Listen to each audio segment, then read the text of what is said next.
Hello, hello, hello, everyone. My name is Quinn. My pronouns are they, them, and welcome to my channel, Lucid Moons. I'm really excited today because I'm going to be sharing with you some runners-ups. I don't know how to make that word plural. I'm going to be showing you guys 10 more decks as a follow-up to my only 10 decks video. If you haven't seen that one yet, check out the description box below. I'll post a link down there for you to check it out. But I just couldn't help myself. I wanted to show some like honorable mentions, some decks that didn't quite make the top 10 list, but that I still love very, very much. Yeah, I love my decks. I couldn't help but, share a little bit extra with you. So we're going to do it all in one video. I'm going to show you 5 more Oracle decks and 5 more Tarot decks. I'm going to do it from lowest to highest if I were to rank them, but we're going to do all the Oracle first and then all the Tarot, if that makes sense. Before anyone asks in the comments, these are, my nails are actually from a company called Glamnetic, and they're like press-on, glue-on, whatever they're called, I don't know. I am anxious nail human. I struggle with like biting my nails and things like that due to a lot of anxiety issues. And I had grown my nails out really long, well, not really long, but for me really long in the beginning, or maybe like a few months ago, like summertime to early fall, and then I fell off the bandwagon. So I'm using some press-on nails for right now to kind of get me through, but I highly recommend this brand for like press-ons. They actually stay on for like a week or more if you take good care of them. So check them out. They're really great, and I recommend buying the additional nail glue. I can't remember if it has a specific name, but yeah, getting like the extra good stuff, and it comes with a brush. It's so good. So yeah, those are my nails. So without further ado, let's jump right in. Let's start looking at the number 5 spot for my Oracle decks. I decided to go with the Oracle of Oddities by, oh my God, I always get all the Claires wrong. Black and the Moon is what they go by. Claire, Goodchild, Claire. There's too many Claires, guys. I'm so sorry. I'll write it down below. But this is all 3 of the Oracle of Oddities combined into one. I heard that they're going to be re-released soon for a much more affordable price. I'm not sure if it's like mass market or what. I don't really have the details on that, to be honest with you. But I'm really excited that this is going to be available again because it's just one of my favorite decks. I haven't had this for a super long time, so that's why it's really low, or it's the lowest out of my Oracle decks in the runner-ups. But I still wanted to add it in there just because this is really like, this is the type of Oracle deck that I really jive with. I love this imagery. I love oddities and curiosities. I've mentioned before that my partner and I have like a really cool little oddities shelf with a bunch of like taxidermy and bones and shells and just weird shit, bugs, stuff like that. And so this really speaks to my heart. And I also I really like the keywords. I think that they're really expansive. It's really easy to use for the most part, out of the box, if you will. There are chakra cards, which I leave mixed in, but I have to look those ones up when I use this deck because I don't like Manipura. I wouldn't be able to, me personally, I wouldn't know what that meant. So yeah, this is an absolutely stunning deck. I love the bones. I love the botanicals. I love that some of them have organs. Like, it's just super, super up my alley. And I love it so much. So this is the Oracle of Oddities. So the number 4 spot for my Oracle is going to go to the Begin Oracle. This is like, for me, an oldie but a goodie. I've had this deck in my collection for a really long time. I love the design of this box. Like, not necessarily like the 2-piece box. I don't really love that, but I just like love the vibe of this and how it was designed. But this is a really beautiful collage style Oracle deck. Here are the backs. If you can't tell, it's a big one, so I'm gonna just zoom out a little bit. But I love this deck. It pairs so well with so many decks. That's like a quality in an Oracle deck that kind of puts it to the top. And I think not all of the decks that I'm going to show you today, but almost all of them are like amazing pairs, and they're very versatile. Another thing that I like about this deck is it has interesting keywords. Some of them are more like keywords and some of them are more like titles, but for me, I'm able to read them all for the most part very intuitively. A really great guidebook does come with this deck, and I do dive into it sometimes, but for the most part I just kind of go with my intuition in these cards. I think that there's so much variety in the style of this collage work. Some of it is more like hand-drawn, some of it is obviously cut and paste. I find this one really amusing. Like, it's a deck that doesn't take itself too seriously. It's really joyful, it's really playful, but it also has some cards that will cut to the throat, if you know what I mean here. So I just find it to be really beautiful. It's a really like great pair for so many different decks, especially my collage tarot decks, but not just, oops, we have a reversal in here, not just my collage decks. It pairs with other decks as well, and it's fun, it's vibrant, it's loud, it's in your face. What in the world? I don't read reversals, so I don't know why, especially with Oracle. With any of my decks, what am I talking about? But this, I always get this card. This is like my stalker card of the deck, the Catching Blossoms one. But yeah, it's a great time. It's a lot of fun. I highly recommend it. This is the Begin Oracle, and I forgot to say it's by Stacy Jane, and they go by A Little Magic online. So the number 3 spot in Oracle goes to the Iris Oracle.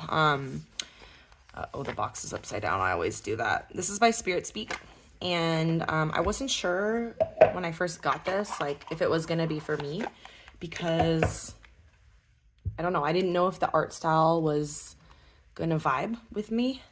But I'm so glad that I decided to give it a chance, because as you can see, it's now one of my top Oracle decks of all time. I love the colors. I actually really do love the raw energy in this artwork. It's a chunky deck. I think there's 80 cards, something around there. And the titles are fantastic. For me, it's an incredibly intuitive reader, and this is a shadow work deck, 1000%. This is a shadow work deck for me personally. For me, this deck brings up a lot of themes around, first and foremost, childhood trauma, familial relationships, as well as self-worth. And like, what the fuck is happening, you guys? Oh my God. Sorry, I don't know what's going on with all the reversals. But as well as like self-worth, and like it brings up childhood issues and wounds, but it also shows me how I still carry those wounds today, if that makes sense. I've journaled through not every single card in this deck, but a good chunk of the cards in this deck I've journaled, and I would just kind of do like a stream of consciousness journaling to whatever it would bring up, and then I would go to the guidebook and read what the author had to say or the creator had to say. And sometimes what I got from it was very aligned with what was in the guidebook, and other times it was like completely different. But I love that about this deck, that it is so intuitive for me and it brings up so much for me. It's very, very powerful, and I don't think I could see myself not having this deck, to be honest. I really do love it so much. So this is the Iris Oracle. It's definitely a favorite of mine. So the number 2 in my Oracle runner-ups is the Tearwater Oracle by Haley Brown. This is a deck that I think is underrated. It's a deck that I think is really slept on. My one complaint about it, oh, it's 44 cards. Okay, I thought it was less. That's a little bit slim, but it's not, like, that's doable, right? So it only has 44 cards, but it's a beautiful, gorgeous, amazing deck. So it has a limited color palette of like blue, and brown, orangish brown, like warm tones.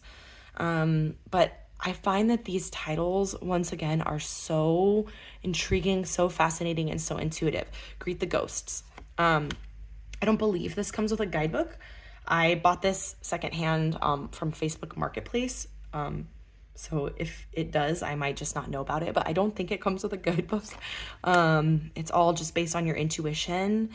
And y'all know I love a limited color palette moment, okay? And I love blue. Blue is like probably my favorite color, like all different shades of blue mixed with these earthy tones. I find it so beautiful. And below the surface, listen, find beauty here. It's just, there's something about it that feels so emotionally evocative that it just brings out a lot of feelings within me. And it feels magical. Like this deck makes me feel like magic is real in my life. I don't know if that makes sense. So that's why this one is definitely on my runners up list.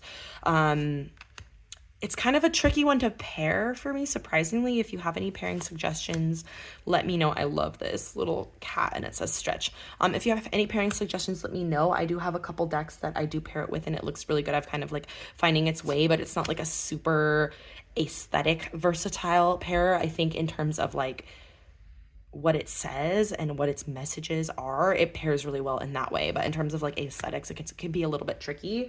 I think just because this palette is really unique, but alternate timelines, like what a cool word. Let me flip a few more. It's so cute. Let me flip a few more. I love this ebb and flow because there's a couple cards in here and of course they're not popping up, but they're actually like double, like reversible, double-sided, I guess. Not the end. Beautiful. Infinite transformation. My goodness. Okay, what the, oh, here we go. This is, for a second I was like, oh no, I got more reversals in here. But here's two cards that are, we have Here and Now with the bunnies, and then we have Reflect and Respond. Like, I think that that's really just interesting and really cool. Here's another one. Everything is relationship, relationship is everything. But this one isn't reversed. It's just two titles. I love this with the moon. It's just, it's so provoking. It's so thought-provoking. It's so emotional. I guess I'm flipping through all of them because here we are. And it's so cute and I love it. So this is the beautiful, stunning Tearwater Oracle. Definitely an Oracle deck that does not get enough love and attention in my opinion. My number one Oracle runner-up is definitely the Poesis Oracle. This one almost made the top 10 decks cut. I had the Reclaim in there and I was like, I don't feel like if I can only have 10, I don't feel like I need both the Poesis and the Reclaim. Like I could, they're different, but they still have kind of similar energies. This is by Andrea Juan. I'm hoping to get my hands on the physical guidebook, which is now available. If you don't know, all of these are, each card, the guidebook provides a poem, and that's all it provides is a poem regarding the card. So even though I say I didn't want this one and the Reclaim, I do think that they're very different decks and I love them both. I feel like the Reclaim just kind of beat this one out just by a little bit. I've had the Reclaim for way longer. This one is a little more recent in my collection, but it's become a fast favorite. The, once again, little black and white, like black and creamy white color palette, you know what I mean, is stunning.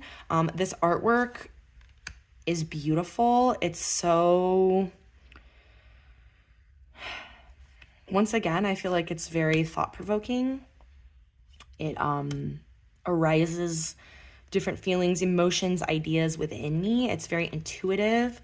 But the keywords are extremely expansive and it's just so wonderful to work with. It pairs with so many decks. The quality is stunning. It's like this beautiful rose petal, but it's not too rose petal-y, if you know what I mean. Like,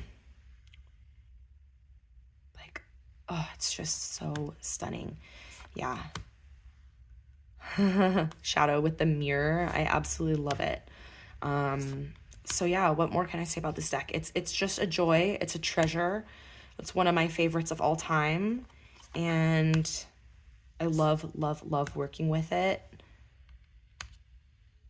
This is another one that I would like to actually sit down and journal through some of the cards. I respect people that can like journal through an entire deck. I have never actually done that. This one's a chunky one too. Same with the Iris, the one that I journaled most of the way through. Maybe I'll keep going at some day with that one. I've learned about myself with my my tarot practices. I can't enforce like strict rules and guidelines on myself, because then I'm just setting myself up for failure and disappointment. And like, I need to be a little bit gentle with myself. I'm very, very, very busy person between my 2 jobs and my hobbies and my social life and my partner and my pets. Like, I don't need to set myself up and say, I'm going to study this whole deck in this month or this year or whatever. Like, I'm going to journal through every single card by this deadline. Like, that just doesn't work for me. I need to take it in a more of like a free flow kind of method and allow myself to just do it on my own time, you know, and do it when it feels right. And I don't have to complete it. I don't have to be a completionist about everything. Anyways, I'm rambling. This is the absolutely beautiful, stunning, gorgeous Poesis Oracle. All right, we're going to move on to tarot now. So I have 5 more tarot decks to show you. I think that the tarot decks were harder to choose than the Oracle. I would say like a couple of those like final places of the Oracle section, I was like, ooh, there's a couple that I could put in there. But the tarot, there's just so many that I love so much that it's hard. It's just still hard, even with 5 more. I think I did 7 in the first video, and now even with only 5 more, I'm like, I'm dying. So the first one I'm going to show, number 5 from my Oracle, or sorry, my tarot runner-up, is the Desert Illuminations. I was thinking another one that I could have thrown in here was like the Gentle Tarot. I freaking love the Gentle Tarot, but I decided to go with the Desert Illuminations because I've had this deck for a long time, and it's just, it speaks to my soul. It speaks to my heart. It's just an all-time favorite. This is the indie edition. This is the first edition, I believe. I've edged mine in purple. And the mass market is coming in 2025. So it's very, very, it's very soon for those of you that have been waiting on it. I'm very excited for you. These colors are stunning. They're vibrant. They're bright. They're beautiful. This is a celebration of Southwestern culture. I am born and raised in Arizona. I've lived all over the state of Arizona. This artist is from New Mexico, so there is kind of a specifically like New Mexican twist flavor on this, and I freaking love New Mexico. It's I think it's one of the most beautiful states in the country. I think that the American Southwest as a whole is one of the most beautiful places in the entire country. Once again, slept on, underrated for sure. We have our issues, okay? We're not perfect down here, especially if you're looking at like politics and things like that. But in terms of being a place that is just absolutely filled with natural wonders, that is rich in culture, like you can't beat it. And this deck is just a celebration of all of those cultures. There's pop culture references. There's, there's aliens. There's just everything you could imagine, everything you could want in a Southwestern deck is in here. And I just love the energy. It's cheeky. It's doesn't take itself seriously. It's funny. It's humorous. It's sassy. It's all of these things that I love. So it reminds me of me. It reminds me of my home. It feels adventurous. It feels joyful. It feels energetic, energizing. It's a good mood deck. It's such a good one. And I'm so excited that it's going to be hitting the mass market. So this is the amazing Desert Illuminations Tarot. My next runner up is the Smoke, Ash, and Embers Tarot by 3 Trees Tarot. I had to do it. I knew I wanted to put one of their decks in here somewhere. And surprisingly, if I have to pick a favorite, it is this one, even though I also love the, the Oak, Ash, and Thorn. And I love Thistledown too. Oh my God. Heyo. These, if you have these decks, you know that they are very toit in terms of how they're packaged, which is nice. It's all very like eco-friendly, but sometimes it can be a struggle, and I have these nails on, so here we are. The backs always confuse me on this deck because it's like an upside down dragon. But, you know, that's okay. Okay, let me... Give me a moment here. Let me get everything squared away. Okay, so I'm absolutely obsessed with the Smoke, Ash, and Embers Tarot. I'm absolutely obsessed with everything that Three Trees Tarot puts out into the world. I don't have the Heartwood yet. Eventually, someday, it's coming. But I kind of feel saturated right now with the energy of these decks. It's not to say I don't ever want to get the Heartwood, because trust me, I do want it. But I have all of their other decks already, and so it's like I'm not in a rush to jump on it to snag it, if that makes sense. I didn't think I was gonna love this deck as much as I do. I kind of added it on as an afterthought, like, oh, it's a good deal if I get the Oak, Ash, and Thorn and this one. I just wanted the Oak, Ash, and Thorn originally, but this is the one that I really, really fell in love with. Hello,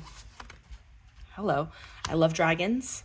These dragons are cute, they're silly, some of them are mystical, some of them are serious. It kind of gives me everything I want in a dragon deck. I think a lot of other dragon decks, the dragons are very, very serious, which is fine. Dragons can be serious, but I also love that this one makes them really cute and cuddly and silly and playful. And I've had some just really, I've talked about it before, but I've had one super profound reading with this deck, and every other time that I use this deck and I pull it out, it's such a good reader for me, and that's why it's in the top.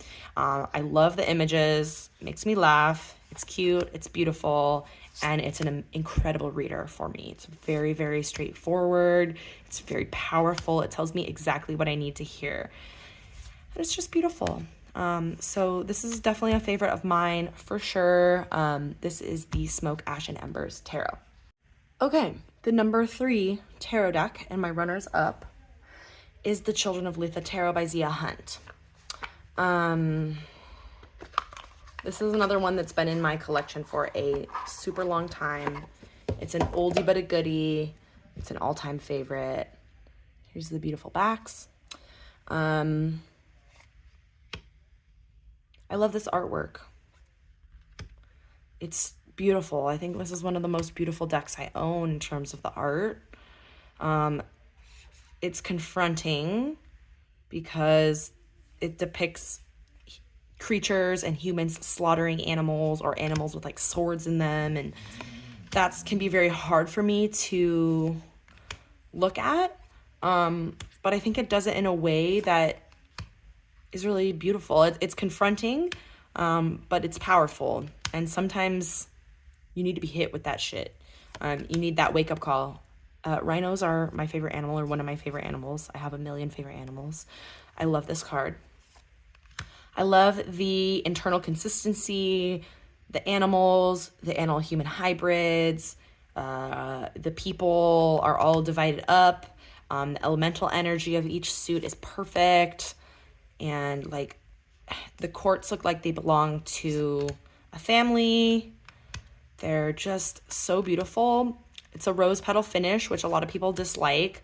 I've had mine for so long and used it a lot that it's kind of broken it in a bit. So it can be a little tricky to shuffle, but I really don't mind because it feels so luxurious. It feels like such an experience working with this deck. The guidebook is also really great in my opinion. It gives you a small poem for each card. The ones for the minors are shorter and the ones for the majors are quite a bit longer. And it gives you some extra, information as well, extra descriptions and keywords and things like that.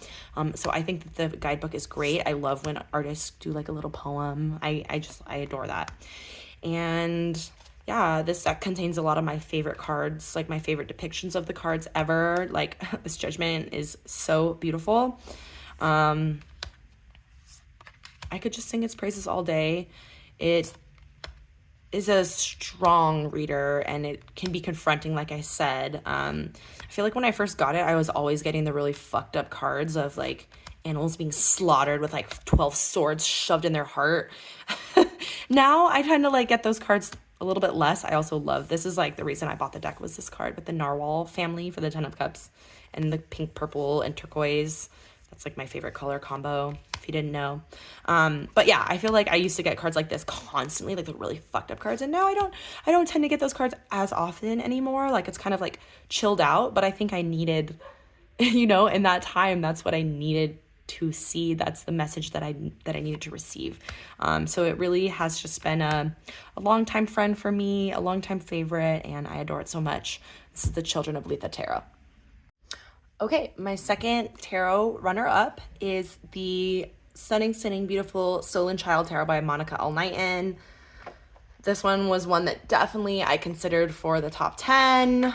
It only barely got beaten out by another deck. Let me set those aside. Oh, wait, hold up. What in the world? Okay, so it comes with some beautiful art cards that I just kind of keep in the box there. I love this artwork. Once again, one of the most beautiful decks. I gotta make that VR to 10 most beautiful decks. I love these backs. They're non-reversible. I don't care. And just the concept of this deck is so magical. It's based on a poem by, I always get the name wrong, William Butler Yeats' The Stolen Child. So basically, like, it's about fairies or fae stealing away children so that they don't have to experience like the horrors of the human world and society and things like that. And this is kind of like, this deck is like an imagining of where they go and what their lives are like in this like magical nature fae realm where they live. It's stunning. It is definitely not an RWS clone in any way, shape, or form. It goes its own way, and that's what I love about it so much. It's 1000% an intuitive reader. I have to rely on my intuition. I do have I did purchase the guidebook that I had printed out for this deck. However, it really just gives you a little bit. Like, it just gives you a little bit. It tells you about what some of the animals and the plants and the symbols and things like that are. And sometimes it gives you just a little bit about the meaning, but not very much. So you really have to rely on your intuition. This is the first deck that I had that really made me do that. And I'm just obsessed with it. I love it so much. I think it's so stunning. This artwork is beautiful. And I've had some really powerful readings with this deck that just impacted me so much. So it's definitely one of my favorites and I highly recommend it. This is the Stolen Child Tarot. Okay, so here we are. The number one runner-up tarot deck, the one that was so close to making my top 10 list, but just barely didn't make it, is the amazing, gorgeous Somnia Tarot by Nicolas Bruno. One of my favorite decks. Absolutely love this one.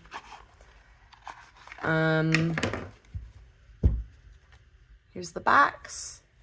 And this is a photographic deck. For me personally, it's very shadowy. It's based on sleep paralysis, which I personally have never experienced sleep paralysis. However, I do experience night terrors. I have since I was a child. So this deck, I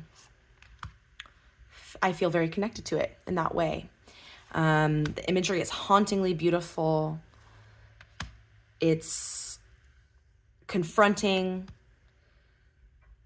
And it's, in my opinion, an extremely impressive feat of photography to create and photograph all of these photographs in such a way that is so evocative, so beautiful. This is one of my favorite moon cards.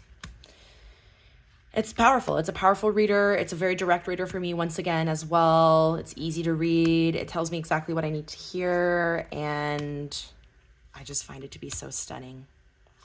I think Nicolas Bruno did an amazing job in the creation of this deck. And it's unlike anything else I own. I don't have any other deck in my collection that is quite like this. I don't own a lot of photography decks. And I'm like, do I own any other photography decks besides this one? I think I maybe have one. But I love it so much. And it's one of my favorite decks of all time, for sure.